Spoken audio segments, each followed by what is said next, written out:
gatinhos! Sejam muito bem-vindos mais uma vez aqui no meu canal do YouTube. E agora a gente está na nossa minissérie de Construindo o Meu Sub 3. Ou seja, eu quero fazer uma maratona, a Maratona de Chicago, em menos de 3 horas. E vocês sabem que para isso a gente precisa treinar muito o nosso físico, mas existe uma outra coisa que a gente precisa treinar muito. E essa coisa é o mental. Por isso que hoje vai ter um bate-papo diferente por aqui. Bora comigo! E para falar sobre a parte mental, nada melhor do que a minha psicóloga maravilhosa, Karina Reis. Esta mulher, gente, sério, ela é muito legal.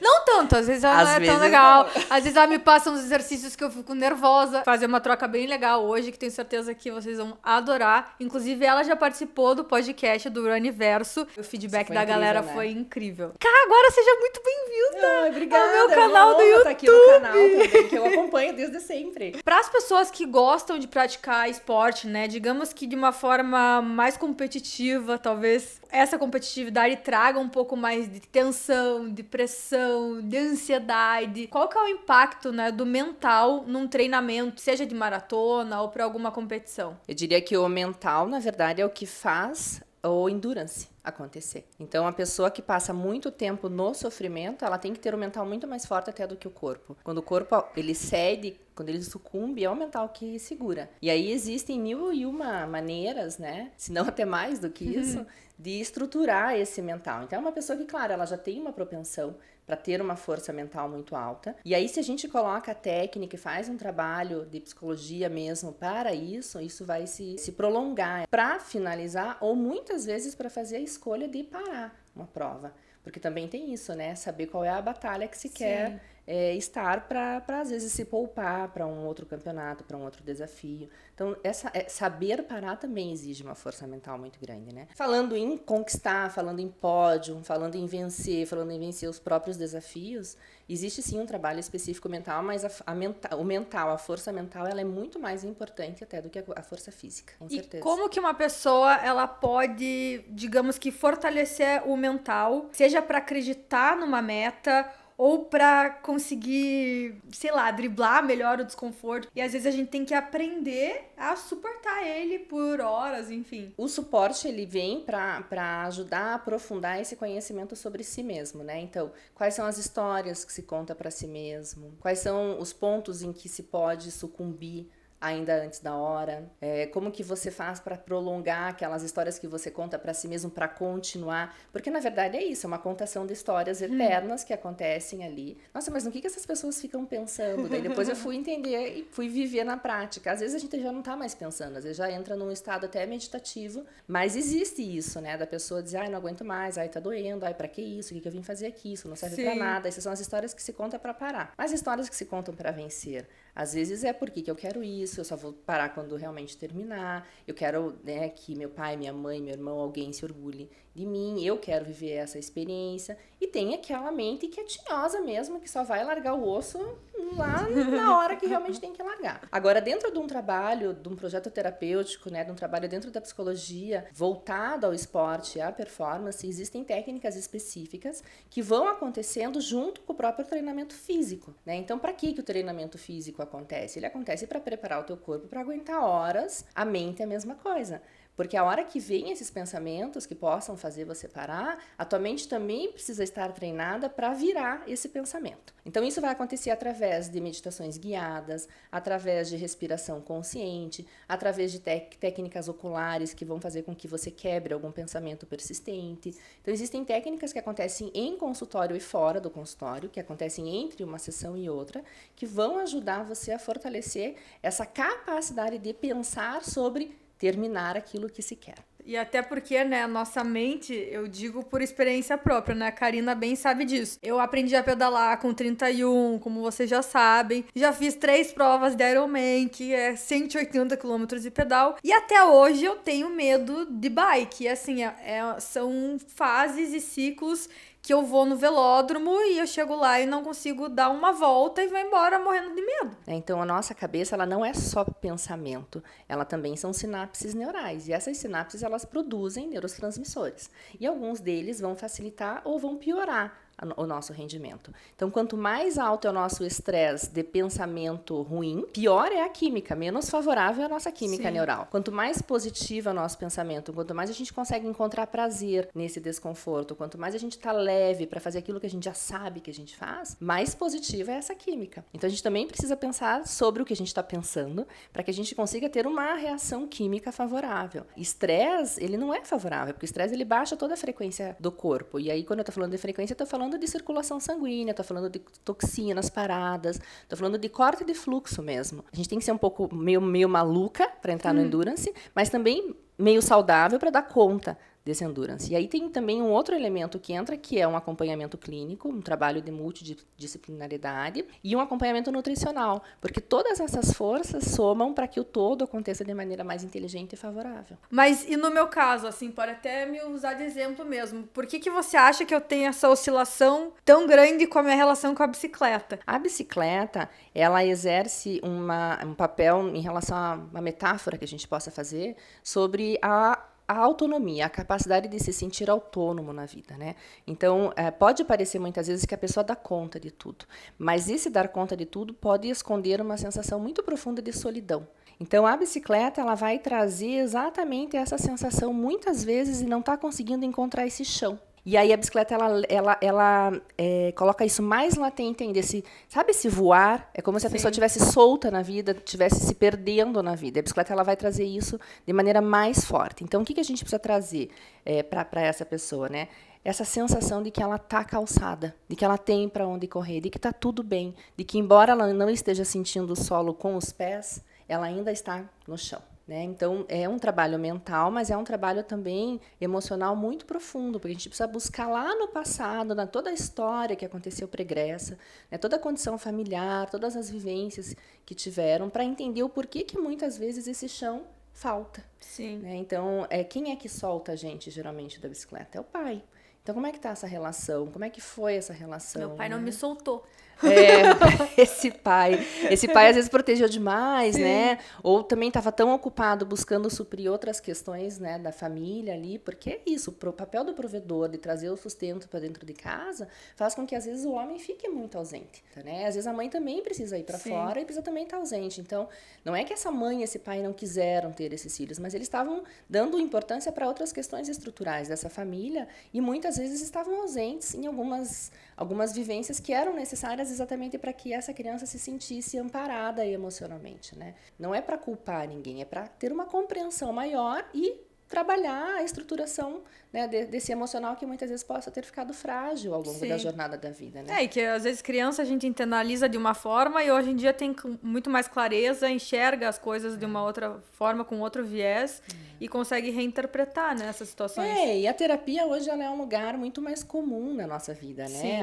Há poucos anos atrás ainda era essa referência de que eu tenho um problema, estou indo na terapia porque eu tenho um problema, ou porque eu não me relaciono bem, ou porque eu sou isso, ou porque eu sou aquilo. Hoje não, hoje a gente pode escolher fazer um trabalho terapêutico preventivo, né? Exatamente para não ter um problema, ou para trabalhar questões desse tipo, porque o que diferença é fazer na sua vida pedalar ou não? Por exemplo, tô me sentindo super estável, é claro que a gente tem vários fatos que acontecem na nossa vida que acabam desestabilizando em algum momento do dia, da semana, enfim.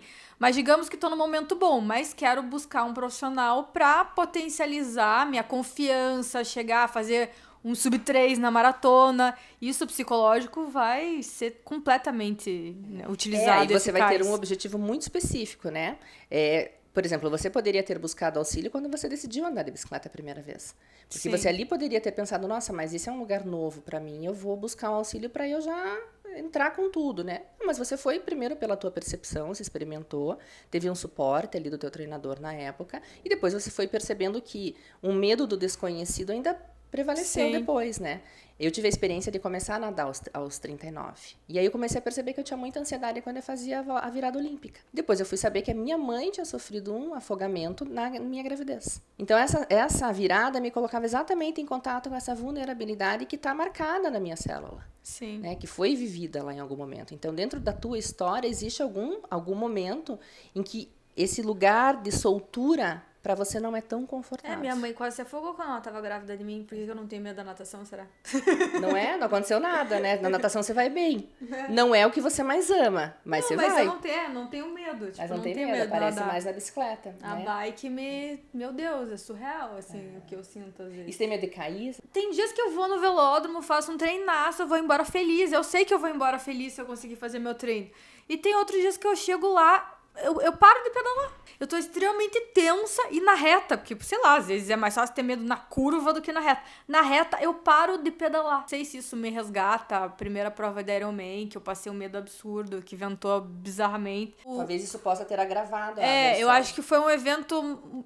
Desde do começo até o Ironman, acho que foi o dia mais traumático pra mim, foi o dia do Ironman. Mas, enfim, eu tava super bem antes de Brasília, tava adorando pedalar. Ano passado fiz negócio de 1.000 quilômetros em 10 dias. Eu pedalei no velódromo, acho que 7 dias dos 10. Existem várias maneiras de se trabalhar um medo específico, né? Você pode se expor a ele, aquela coisa, vou encarar e dane-se, se eu cair eu levanto. Então, se expor de verdade a ele e tirar da frente toda e qualquer possibilidade de ser. Se eu cair, se eu bater, se eu isso, se eu aquilo. Talvez você vá viver tudo e talvez vá ver que não vai acontecer absolutamente nada. Ou você pode buscar lugares seguros para, com o tempo, a longo prazo, ir percebendo que esses medos também são muito mais mentais do que físicos. Sim. Então, tem a medida drástica e tem a medida mais conservadora. Você tem uma tendência a ir para mais drástica. Mas quando você tem um objetivo mais forte, que você encara. No teu primeiro Iron lá você foi, e depois você viu o que aconteceu na tua corrida. Teu corpo todinho entregou ali, né? O teu medo. Então, você tinha medo e teu corpo entregou o teu medo. O medo mesmo de dar tudo errado e, com perdão da expressão, se cagar toda. E foi o que aconteceu. Foi, gente. Eu tive Né? um pouco de dor de barriga na corrida. Foram 6 vezes? 6 vezes e eu não parei mais porque a última vez que eu tinha parado no banheiro já era meio de noite e é banheiro químico, né, óbvio. Cara, desculpem, mas o banheiro estava todo cagado. Era o lugar, né? E tava chovendo, então a minha roupa tava molhada e a gente usa um macaquinho. Então eu tinha que tirar o número de peito, o macaquinho com ele molhado, não encostar em nada, né? Porque não dava pra encostar em nada. Meu Deus, eu falei, cara, não, sem condições. Essa foi a última vez que eu fui. Daqui pra frente eu não vou parar mais. E essa é a força mental. Você tem a clareza da onde você quer chegar. Você tem essa clareza, você não tirou os olhos. E aí quando você não tem essa clareza, não tem esse porquê, você para na terceira volta no velódromo. Então, hoje é um dia que eu tô sentindo que eu tô um pouco mais frágil, que isso tá um pouco mais latente. Quem sabe fica no rolo. Não é sempre que a gente precisa ir pra opção radical, né? Sim. Por isso é que é importante um acompanhamento, pra gente ir balizando a hora de se expor e a hora de se segurar. Eu lembro até lá na piscina da Brava que a gente nadava. E tinha um cara um dia nadando e ele comentou comigo que ele tinha feito o Ironman e a partir dali ele não treinou mais. Ele tinha pegado uma aversão absurda no dia da prova e não conseguia fazer mais nada. Mas, cá, vamos passar por umas dicas, assim, digamos, um pouco mais práticas, né? Na corrida, quando eu tenho treinos mais intensos, eu já percebi que eu me enrolo pra sair de casa, que eu fico ansiosa, que me dá, às vezes, dor de barriga, que eu fico nervosa porque eu acho que eu não vou conseguir entregar o treino. Mas chega na hora, sempre dá certo. Sempre dá. E existem algumas estratégias que as pessoas podem adotar antes de treinos assim ou antes de provas? Sim, eu falava disso ontem ainda, né? Primeira coisa, não precisa ver o treino da semana toda. Vai vendo o treino Surpresinha, 1 a 1. na Você surpresinha. já sabe que quando você vai fazer uma prova grande, você já sabe que você vai ter Sim. um treino de 30, um treino de 36 ou um pedal de 6 horas. Você Sim. já sabe que esse momento vai chegar, né? Vamos hora por hora, separe em etapas esse treino. Entre os treinos, faça um trabalho específico e use a ferramenta mais barata que nós temos, que é a nossa respiração. Né? Qualquer teoria hoje que a gente que se vá buscar para trabalhar gestão emocional, controle emocional, vai falar de respiração. Né? E essa respiração, existem exercícios específicos para acontecerem. Então, a gente tem que trabalhar um pouco de apneia, um pouco de respiração profunda, um pouco de soltura de tensões de corpo. Então, trabalhar o corpo de maneira geral, né? Para quem não quer fazer a terapia, pode ir para uma yoga, pode ir para um pilates, pode ir para um lugar desses que existe esse trabalho um pouco mais completo, né? Porque tanto o pilates quanto a yoga vão trabalhar corpo e respiração. E aí vai perceber que vai se tendo uma amplitude maior, um relaxamento maior, porque a gente está falando todo o tempo de força contrária. Sim. Então, quando você vai para uma prova, quando você vai para um treino longo, você está falando de tensão. E o que a gente tem que fazer? A gente tem que fazer uma força contrária, que é aprender a relaxar na tensão. Se eu fico sempre na minha postura de susto, assim, rígida, eu vou ficar com o meu corpo muito mais pesado, inclusive, para fazer aquele treino que eu preciso. Então, a respiração vai ficar mais curta, eu vou sentir mais desconforto físico, vou sentir mais dores físicas. Por quê? Porque eu estou fazendo um acúmulo de toxina no meu corpo. Agora, quando eu faço respirações, quando eu aprendo a respirar antes, durante e depois dos meus treinos, eu vou ter mais relaxamento, eu vou ter mais prazer no que eu estou fazendo, eu vou ter mais consciência corporal, eu vou ter mais amplitude respiratória. Então, eu consigo produzir, né, ou performar mais. Então, eu acho que é bem importante fazer trabalhos de regulação respiratória, meditações guiadas, que podem ser com fala ou sem fala, depende muito de cada pessoa. Não precisa ser longa, não precisa ficar lá 1 hora meditando. Pode ficar 5 minutos, 10 minutos, 15 minutos. Também é um exercício de aprender a permanecer no desconforto, ter domínio desses impulsos de, ai, que saco ficar fazendo isso, né? Então, vai se expondo a esses desconfortos na prática do dia a dia. E a gente não pode esquecer de se divertir. Então, ter grupos, né? Ter aquela amiga, parceira, que vai ser nosso staff em algum momento. Se ela não corre, ela pode ir de bicicleta. Se dar recompensas que não necessariamente precisem ser comida. Eu acho que até nem é o caminho, porque a gente já acostumou a comemorar, né? Mas pode ser uma boa massagem, pode ser um dormir mais cedo, pode ser um presente para si mesmo. Afinal de contas, você conquistou mais alguma coisa, né? Então, a gente tem que rir mais, se divertir mais, levar a vida um pouco mais numa boa, sabe? Então, lembrar que a diversão faz parte do cumprir lá com todos os prazos e todos os tenhos que da vida, né? E às vezes é isso, né? Por exemplo, já comentei com vocês que eu tenho o objetivo de fazer uma maratona sub-3. É um desafio difícil, ousado, enfim. E que tá ali, né? Pode acontecer como pode não acontecer. E no fim das contas, sempre vai ser uma oportunidade legal, independentemente do resultado. E acho que isso que a gente às vezes tem que levar, né? Então a gente aprender e respeitar o que faz o esporte porque gosta. Porque gosta e também se perguntar assim, né? Por que eu não posso chegar aonde eu quero? Quando eu assumo que eu mereço tudo o que eu quiser e acredito nisso, a tendência de eu ir um pouco mais é muito maior. A partir do momento que eu vou me colocando freios, eu também vou colocando freios nos meus resultados, né? Porque eu posso tudo o que eu quiser. Eu tô aqui nesse lugar, nessa existência, para vencer, para viver bem, para conquistar, para aprender. Então, o céu é o limite. Quando eu consegui 3 horas e 4 em Osaka, eu acreditei muito no resultado. E agora vai acontecer também. Vai acontecer, não, é 2,59. 2,59. 2,58. Podia ser uma folguinha maior, né? Pra não matar. Mas essas negociações é que tem que parar. 2,58. Pronto, é isso. Não tem negociação. Porque Às às vezes vezes 2,58, às vezes 2,58. dá erro no GPS, daí tá marcando ali no teu relógio, só que a gente tem que considerar a marcação da prova, gente. Por exemplo, Osaka deu 43 quilômetros no meu relógio. Então, se eu tivesse... Ou seja, né? já não é mais 3 e 4, né? É, Se deu no 43, relógio. já deu aí uma 3 e 3, Mas aí 3 e pode ser um erro 2,5. do relógio, passa, sei lá, nem sei se tinha túnel, acho que não, mas às vezes muito prédio, né? O GPS Às vezes a gente faz falha. alguma curva também, Sim, desvia. então tem que seguir ali, às vezes quando tem a linha azul, que se chamam, né, a blue line ali, pra você garantir que você tá fazendo o menor percurso. Pra fechar, vamos falar o que eu falo sempre pra você, né? Que tudo que você precisa tá dentro de você. É isso, gente. E agora, sabe o que eu vou fazer? Vou aplicar todas essas técnicas que a gente vai conversar agora em sessão, depois que a gente desligar a câmera, no meu treino de amanhã. Eu vou levar vocês no meu intervalado aqui, o negócio tá pesado. Amei nosso bate-papo, como sempre, você é maravilhosa. Obrigada. E qualquer dúvida, deixem aqui que ela responde. Pode Ou deixar que eu procurem participo e também respondo mesmo. a Karina no podcast dela. Como é o nome do seu Senta que lá vem podcast? papo bom. Isso Na minha aí. página Karina Reis Psi, tô à disposição. Isso aí, gente. Tá bom? Bom dia! Hoje não temos um dia lá tão animador. Já estou aqui fazendo meu pré-treino, super coffee com palatinose. Logo mais farei os exercícios da Karina, exercícios de respiração e uma meditação olhando uma velhinha. Vamos ver como que vai ser o treino. Quase boto fogo na caixa. Deu bom. A ideia é meditar olhando pra chama. Posição pra gente fingir que sabe meditar muito bem.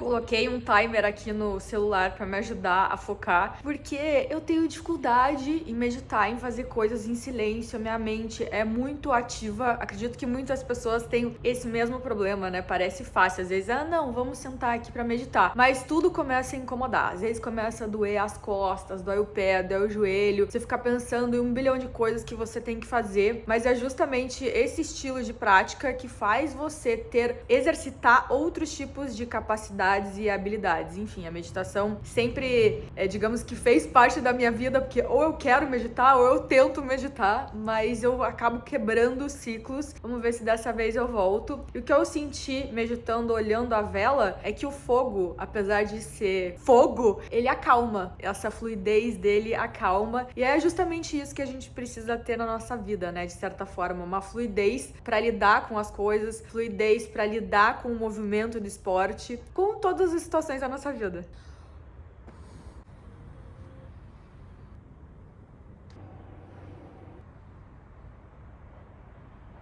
10 minutinhos de mobilidade. Mobilidade era uma coisa que eu sempre falava lá no meu Instagram. Galera, façam mobilidade. E eu deixei de fazer. E agora que eu retomei a mobilidade, por mais que sejam 10 minutos no dia, dá uma diferença. Sabe quando parece que a perna flui melhor? Então, fica aí a dica da mobilidade. Se vocês quiserem que eu poste o que eu faço, comenta aqui que eu faço a minha sériezinha de todos os dias pra vocês. E outra coisa, respiração que a Karina tinha mandado eu fazer é o seguinte, é uma inspiração em 8 tempos, você fica em apneia por 4 tempos, solta, chupando aqui bem o diafragma, segura 4, então 8, 4, 8, 4. Faz isso por algum tempo, fiquei ali fazendo uns 10, 15 ciclos mais ou menos, pra dar uma acalmada. E agora, bora pro parque. Estou levando aqui uma garrafinha, que eu vou colocar um sachê de liquids, que é um sachê de eletrólitos, e um gel também, que hoje temos 19 quilômetros com 15 tiros.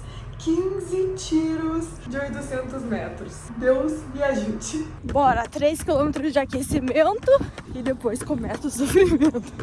Até que a temperatura tá gostosa. Daqui a pouco dá pra tirar a luva. 15 tiros de 800 feito. Cara, um dos melhores treinos que eu já fiz. Tipo, sensação boa. Correndo forte, me sentindo bem. Caraca, moleque! Tô animada. Acho que as táticas da Karina deram certo, hein? 1 quilômetro solto e acabou. 19 quilômetros. Feliz demais. Belezinha! Caraca, moleque. Olha a minha nova casinha. Finalmente voltei pro yoga na semana passada e eu tô amando. E eu tenho vindo principalmente nos dias depois de treinos mais intensos, porque trabalha muito um realinhamento postural. Cara, eu vou falar, a minha dor na canela, eu tava sentindo bastante minha canela. Tô fazendo físio, voltei pro yoga, técnicas de respiração e tá dando bom. Aqui é um yoga mais diferente do que eu já tinha feito outras vezes. Ele trabalha muito essa questão de alinhamento, mobilidade, enfim, top. Vou trazer um dia vocês para conhecerem melhor aqui o yoga. Até porque muitas vezes pra gente melhorar uma coisa, por exemplo, melhorar a corrida, a gente não precisa treinar mais, botar mais intensidade no nosso corpo, mas trabalhar outras capacidades, outras habilidades. E é isso, foguetinhos! Espero que vocês tenham gostado de mais um vídeo aqui no canal. Deixa seu like, deixa seu comentário, se inscreve, compartilha com seus amigos e vamos crescer e compartilhar cada vez mais coisa boa juntos. Beijo!